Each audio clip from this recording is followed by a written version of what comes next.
ಇವತ್ತು ಗುಲ್ಬರ್ಗಕ್ಕೆ ಬಂದಿರತಕ್ಕಂಥದ್ದು ಒಂದು ಖಾಸಗಿ ಕಾರ್ಯಕ್ರಮದ ಭಾಗವಹಿಸಿ ಮತ್ತೆ ಪುಣೆ 1 ಗಂಟೆಗೆ ನಾನು ವಾಪಸ್ ಹೋಗ್ತಾ ಇದ್ದೀನಿ. ನಿಮಗೆಲ್ರಿಗೂ ಕೂಡ ಸಂಕ್ರಾಂತಿ ಹಬ್ಬದ ಶುಭಾಶಯ. ಸರ್, ಈಗ ರಾಮ ಮಂದಿರ ವಿಚಾರಕ್ಕೆ ಬಂದರೆ 22ನೇ ತಾರೀಕು ತಾವು ಅಲ್ಲಿ ಹೋಗ್ತಾ ಇದ್ದೀರಾ ಏನು ಅಂತ? 22 ತಾರೀಕು ನನಗೇನು ಹೋಗೋದು ಪ್ಲ್ಯಾನ್ ನಾನು ಮಾಡ್ಕೊಂಡಿಲ್ಲ. ಯಾವಾಗಾರ ಒಂದು ದಿವಸ ಹೋಗ್ತೀನಿ 22ಕ್ಕೆ. ಹಾಂ, CM ಅವರು ಹೇಳ್ದಂಗೆ ಹೇಳಿದ್ರು. ನನಗೇನು ರಾಮ ಮಂದಿರಕ್ಕೆ ಹೋಗ್ಬೇಕಾಗಿದ್ದೇನೆ. ನನ್ನ ಹೆಸರೇನೇ ನಾನು ಲಕ್ಷ್ಮಣ್ ಇರುವಾಗ.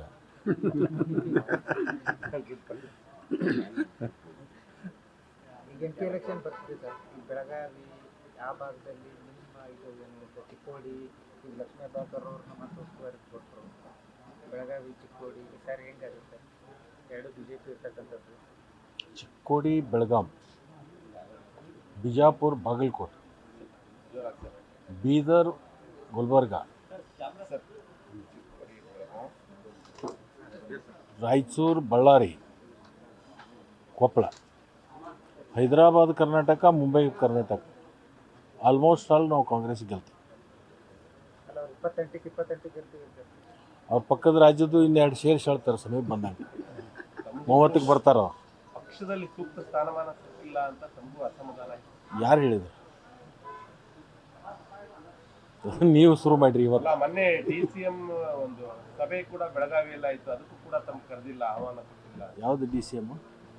ಬೆಳಗಾವಿಯಲ್ಲಿ ನಡೆದಂತಹ ಸಭೆಗೂ ಕೂಡ ಯಾವುದು ಯಾವುದು ಯಾವುದು ಕಾಂಗ್ರೆಸ್ ನಾಯಕರ ಸಭೆಗೆ ಯಾರು ಯಾವಾಗ ಕರೆದೆ? ರೀಸೆಂಟ್ ಆಗಿ ಮಾಹಿತಿ ಕೊರತೆ ಇದೆ ನಿನಗೆ. ಈಗ ಮೋದಿ ಅವರು ಮತ್ತೆ ದಕ್ಷಿಣದತ್ತ ಮುಖ ಮಾಡ್ತಾ ಇರುವಂಥದ್ದು ಈ ಭಾಗಕ್ಕೆ ಬರ್ತಾ ಇದ್ದಾರೆ ರೀಸೆಂಟ್ ಆಗಿ. ಚುನಾವಣೆ ಬಂದಾಗ ಬರ್ತಾರೆ. ಬರಗಾಲ ಬಿದ್ದಾಗ, ಪ್ರವಾಹ ಬಂದಾಗ, ಅತಿವೃಷ್ಟಿ ಆದಾಗ ಬರಲ್ಲ. ಚುನಾವಣೆ ಬಂದಾಗ ಬರಲೇಬೇಕಲ್ಲ, ಬರ್ತಾರೆ. ಸರ್, ನಿಮ್ಮ ಹಳೆಯ ಸ್ನೇಹಿತರು CM ಅವ್ರ ಬಗ್ಗೆ ಹಿಡ್ಕೊಂಡು ಎಲ್ಲ ಬಗ್ಗೆ ಏಕವಚನದಾಗ ಮಾತಾಡ್ತಾರೆ, ಏನು ಹೇಳೋದು? ಯಾರು? ಅನಂತಕುಮಾರ್ ಹೆಗಡೆ ಅವರಿಗೆ ನಾನು ಮಾಧ್ಯಮದ ಮುಖಾಂತರ ಹೇಳಲಿಕ್ಕೆ ಬಯಸ್ತೀನಿ, ಈ ಥರ ನೀವು ಮಾತುಗಳನ್ನು ಆಡೋದ್ರಿಂದ ನಿಮ್ಮ ಬೆಲೆ ಕಮ್ಮಿ ಆಗುತ್ತೆ ಹೊರತಾಗಿ ಜಾಸ್ತಿ ಆಗಲ್ಲ. ಎರಡನೇದು, 5 ವರ್ಷ ಇವತ್ತು ನಾಪತ್ತೆ ಆಗಿದ್ರು. ಯಾವ ಕ್ಷೇತ್ರಕ್ಕೂ ಹೋಗಲಿಲ್ಲ, ಯಾವ ಜನರಿಗೆ ಭೇಟಿ ಆಗಲಿಲ್ಲ, ಯಾರ ಫೋನ್ ಮ್ಯಾಗೂ ಸಿಗಲಿಲ್ಲ. ಈಗಿಂಥ ಅನಾವಶ್ಯಕವಾಗಿ ವಿವಾದಾತ್ಮಕ ಹೇಳಿಕೆಗಳನ್ನು ಕೊಟ್ಟ ಪ್ರಚಾರದಾಗ ಬಂದು ಮತ್ತೆ ಟಿಕೆಟ್ ಪಡ್ಕೋಬೇಕು ಅಂತಕ್ಕಂಥ ವಿಚಾರದಲ್ಲಿ ಅವರು ಮಾಡ್ತಿರ್ಬೋದು. ಅದರಿಂದಲೇ ಅವ್ರಿಗೆ ಲಾಭ ಆಗಲ್ಲ, ಅದರಿಂದ ಹಾನಿ ಆಗುತ್ತೆ ಅವ್ರಿಗೆ. ನ್ಯೂಸ್ ಫಸ್ಟ್, ನಿರ್ಭೀತಿಯಿಂದ ನಿಮ್ಮ ಪರವಾಗಿ.